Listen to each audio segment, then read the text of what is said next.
बाणासुर जैसे राक्षस हैं। विरोध के स्वर में चिल्लाने लगे सभी जोर जोर से बोलने लगे कि मारो पकड़ो, सीता को पकड़ लो। धनुष को तोड़ देने से और वरमाला पहन लेने से विवाह नहीं हो जाता। सभी विरोध करने लगते हैं, सीता जी को पकड़ लो, सीता जी का विवाह हमारे साथ होगा, राम के साथ नहीं होगा। सज्जनों, संत कहते हैं कि मानव जब भक्ति को प्राप्त कर लेता है तो आसपास के लोग विरोध करते हैं। साधक जब साधना मार्ग में चलता है तो सबसे पहले तो समाज के लोग विरोध करते हैं। तो स्वामी जी ने कहा कि भक्ति मार्ग में चलना बहुत ही कठिन है। थोड़ा कठिन नहीं है, बहुत कठिन है। अगर आप प्रथम में राम नाम लेना प्रारंभ करोगे तो लोग कहेंगे कि राम नाम लेती है, बहुत ही पूजा करने वाली हुई है। और अगर उनके बातों का प्रवाह न करके आप प्रभु का नाम लेते रहोगे, पहले तो आस पड़ोस के लोग विरोध करते हैं। जब आस पड़ोस के लोग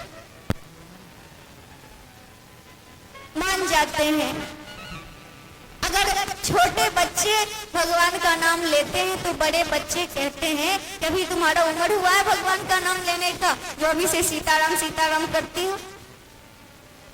लेकिन जब उनके बात का प्रवाह न करके लोग आगे बढ़ते हैं, समाज के लोग जब साथ देने लगते हैं तो अपने घर के लोग विरोध करने लगते हैं।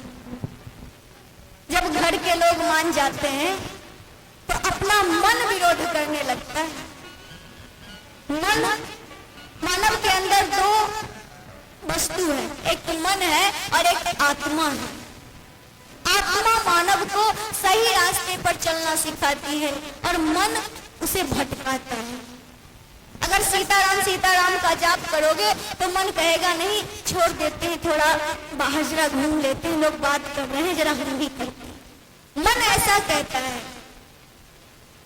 मन विरोध करने लगता है। और जब अपने मन को लोग मना लेते हैं तो देवता विरोध करते हैं, देवता भी विरोध करते हैं। लेकिन जब देवताओं का भी आप प्रवाह न करके आगे बढ़ जाते हो तब ब्रह्म का दर्शन होता है।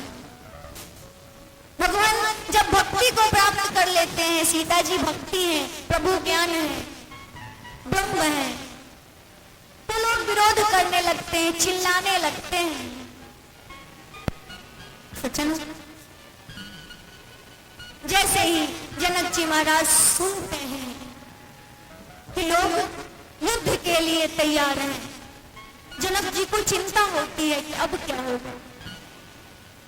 सीता जी को सभी सखियां उपयुक्त स्थान में सुरक्षित ले जाती हैं।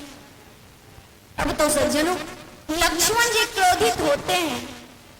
लक्ष्मण जी को लगता है कि जिस तरह से प्रभु ने धनुष का भंजन किया है, ये कार्य तो प्रभु ने कर दिया, लेकिन इन राजाओं के वध करने का कार्य यदि मुझे सौंप देते तो अच्छा होता। मैं इन सबको मार डालता। बहुत विरोध कर रहे हैं, चिल्ला रहे हैं सभी। लेकिन लक्ष्मण जी महान हैं। लक्ष्मण जी को याद आता है कि जब सीता जी का विवाह हो और इतने सारे राजाओं की पत्नियां विधवा हो जाएं, ये अच्छी बात नहीं है, ये अनुकूल नहीं लगता। इसलिए लक्ष्मण जी महाराज शांत हो जाते हैं। जनक जी महाराज लक्ष्मण जी को देख रहे हैं। जो लक्ष्मण जी जनक जी के बात को सुनकर इतना व्याकुल हो गए,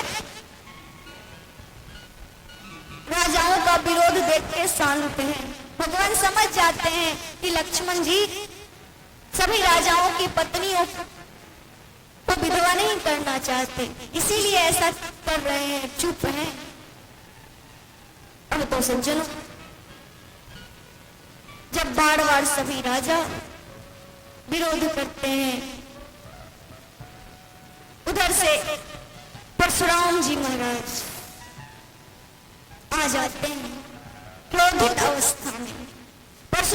को जैसे ही पता चलता है कि भगवान शिव के धनुष का भंजन हुआ है, उन्हें बहुत ही क्रोध आता है और राजा जनक के दरबार में पधारते हैं। जैसे ही परशुराम जी को क्रोधित अवस्था में सभी देखते हैं, सभी अपने अपने पिता के नाम बताकर पिता सहित प्रणाम करते हैं। जो राजा उतना देर से विरोध के स्वर में चिल्ला रहे थे, परशुराम जी को देख के डर जाते हैं सभी। परशुराम जी के बारे में मैं थोड़ा सा बता दूं। परशुराम जी ऐसे हैं क्रोधी महात्मा कि 21 बार उन्होंने पृथ्वी को क्षत्रिय विहीन कर दिया। 21 बार क्षत्रिय के वंश का ही विनाश कर देते थे। सज्जनों, सभी परशुराम जी को जानते हैं। परशुराम जी का जो परशु है खड़सा, उसको देख के सभी डर जाते हैं। गोस्वामी जी ने कहा कि सभी अपने अपने पिता का नाम लेके प्रणाम करते हैं। जनक जी महाराज भी परशुराम जी को प्रणाम करने जाते हैं। सज्जनों, विश्वामित्र जी श्री राम और लक्ष्मण को लेकर परशुराम जी के पास जाते हैं कि राम, परशुराम जी को प्रणाम करो। भगवान श्री राम और लक्ष्मण जी परशुराम जी को प्रणाम करते हैं, लेकिन परशुराम जी जैसे ही राम को देखते हैं, परशुराम ने राम को देखा। सज्जनों, मैं आपको बता दूं कि श्रीमद् भागवत महापुराण के अनुसार भगवान के 22 अवतार हैं, जिनमें 21 अवतार हो चुका है और 22वां होगा। उनमें 16वां अवतार भगवान परशुराम जी हैं और 18वां अवतार भगवान श्री राम हैं। सज्जनों, भगवान श्री राम और परशुराम जी दोनों ही ब्रह्म हैं, लेकिन परशुराम जी ने जैसे ही देखा भगवान श्री राघवेंद्र सरकार को, बस देखते रह जाते हैं। जब बहुत देर तक देखते रहते हैं, विश्वामित्र जी कहते हैं महाराज, ये महाराज दशरथ के पुत्र राम हैं और जो गौर वर्ण के हैं वे लक्ष्मण हैं। परशुराम जी देखते हैं, आशीर्वाद देते हैं। उसके बाद परशुराम जी कहते हैं राजा जनक जी से कि जनक, तुमने इतने सारे क्षत्रियों को क्यों इकट्ठा किया? तुम जानते हो कि मेरी आज्ञा के विरुद्ध कोई भी क्षत्रिय एक जगह पर उपस्थित नहीं हो सकते। तुमने किस कारण से इन लोगों को बुलाया? जनक जी महाराज डरे हुए हैं परशुराम जी से, क्योंकि भगवान शिव का धनुष जो टूटा है उसे परशुराम जी और भी क्रोधित हो रहे हैं। जनक जी महाराज परशुराम जी के सामने आते हैं, कहते हैं महाराज, सारी बातें बता देते हैं कि मैंने स्वयंवर की घोषणा की, धनुष भंजन हुआ।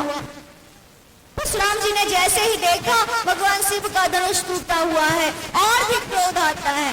परशुराम जी कहते हैं जनक, किसने धनुष का भंजन किया है उसे मेरे सामने लाओ, और अगर उसे मेरे सामने नहीं लाओगे तो मैं जितने भी राजा हैं सबका वध करूंगा।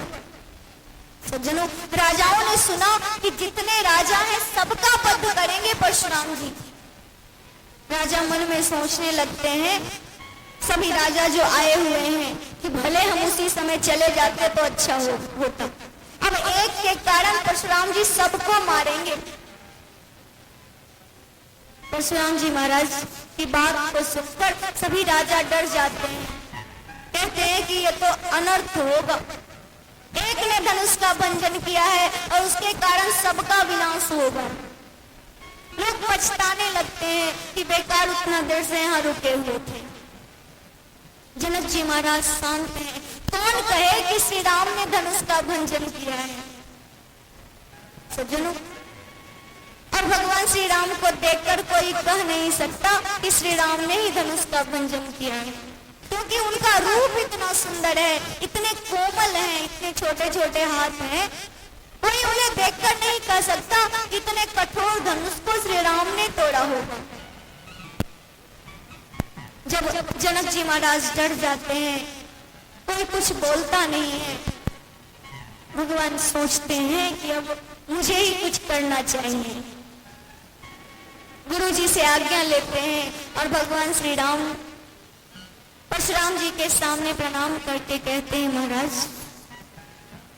भगवान शिव के धनुष को तोड़ने वाला आपका कोई सेवक ही होगा। परशुराम जी कहते हैं, राम ये तुम क्या कह रहे हो? सेवक तो सेवा करता है, शत्रु का कार्य नहीं करता। और जिसने भी धनुष का भंजन किया है वो तो मेरा सहस्त्र बाहु से भी अधिक कट्टर शत्रु है। परशुराम जी क्रोध में बोल रहे हैं। भगवान कहते हैं, महाराज धनुष तोड़ने वाला आपका कोई सेवक होगा। भगवान मधुर बोल रहे हैं और परशुराम जी क्रोधित अवस्था में बोल रहे हैं। सज्जनों,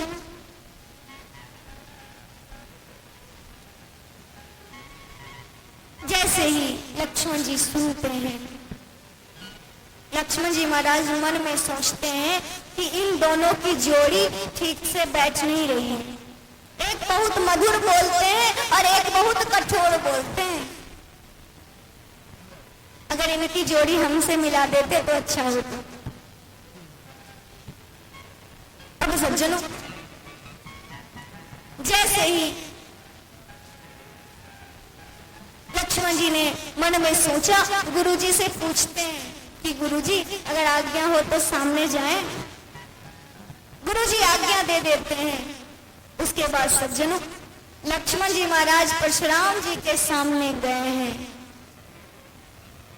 लक्ष्मण जी परशुराम जी से कहते हैं, महाराज बचपन में हमने बहुत सारी धनुइया तोड़ डाली, बहुत सारे छोटे छोटे धनुष खेल खेल में ही हम तोड़ दिए थे, लेकिन आज तक आप कहने नहीं आए कि धनुष क्यों तोड़ते हो। लेकिन इस धनुष को देखकर आपके मन में इतनी ममता क्यों है जो कह रहे हो कि धनुष किसने तोड़ा है, मेरे सामने लाओ, मैं उसे मार डालूंगा। सज्जनों, जैसे ही कहा लक्ष्मण जी ने कि बचपन में तो हमने बहुत सारी धनुइया तोड़ डाली, परशुराम जी को क्रोध आता है। परशुराम जी कहते हैं, लक्ष्मण तुम इस भगवान शिव के धनुष को धनु ही के समान समझते हो? ये भगवान पिनाक पानी का धनुष है, भगवान शंकर का धनुष है, ये बहुत ही महान है, इसे तुम छोटा धनु ही समझते हो? पता है लक्ष्मण जी ने क्या कहा? लक्ष्मण जी ने कहा, महाराज जब धनुष इतना महान है तो धनुष को तोड़ने वाला भी उतना ही महान होगा। और आप धनुष को तो महान कह रहे हैं, लेकिन तोड़ने वाले की महानता को भी जाने।